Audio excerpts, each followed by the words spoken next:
arms work just as hard as our legs. Fire up your triceps. Your hips are dipping, always the option to come down to the knee. Not as a weakness, but as a sense of strength, something that's empowering. Namaste. Hey yogis, Katy here. Today I want to teach you about how to do Eka Pada Chaturanga, or one-legged chaturanga. So it's basically a transition you can use when you're coming down to your mat for chaturanga from any pose where you've got one foot forward and one leg back. I'm going to demonstrate from reverse warrior, going from reverse warrior down to a chaturanga, but you might be in a different pose where you've got one foot forward, one foot back, and you'd like to float the leg on the way down.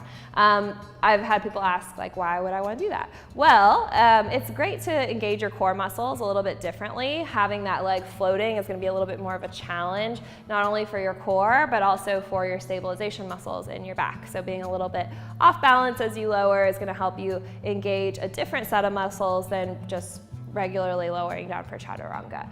It's also just kind of a fun little yoga party trick if you want to do it.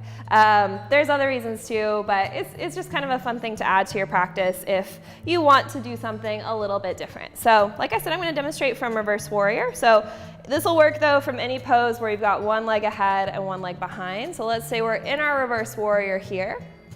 We're going to take our hands down to the floor like we would for chaturanga normally. As we step our right foot back in this case, we're going to keep that leg lifted, lower down just like we would for chaturanga, stopping halfway, elbows in close, and then right foot comes to the floor, left foot joins it for upward facing dog, and exhaling back to downward facing dog.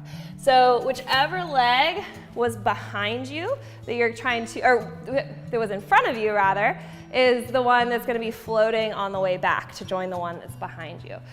So I see sometimes people will try to like switch the leg, or they try to do it from a pose like chair pose and they try to float one leg back.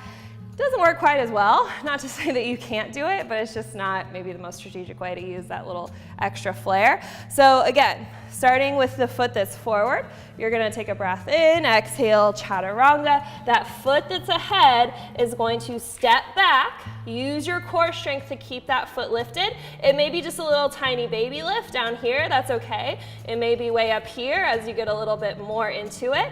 Lowering down nice and slow. Both feet come to the floor for your up dog. So up dog, both feet are on the mat. We're no longer floating that leg.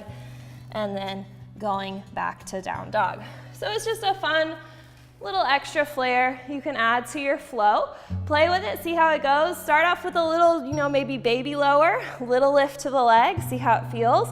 Gradually, as you move through your practice, maybe getting that leg a little bit higher, trying to keep the hips level as you do so. So try it out, have fun with it, see how you like it. If you want some more chaturanga tricks, be sure to check out my other videos and subscribe to my channel for future updates. Thanks, guys.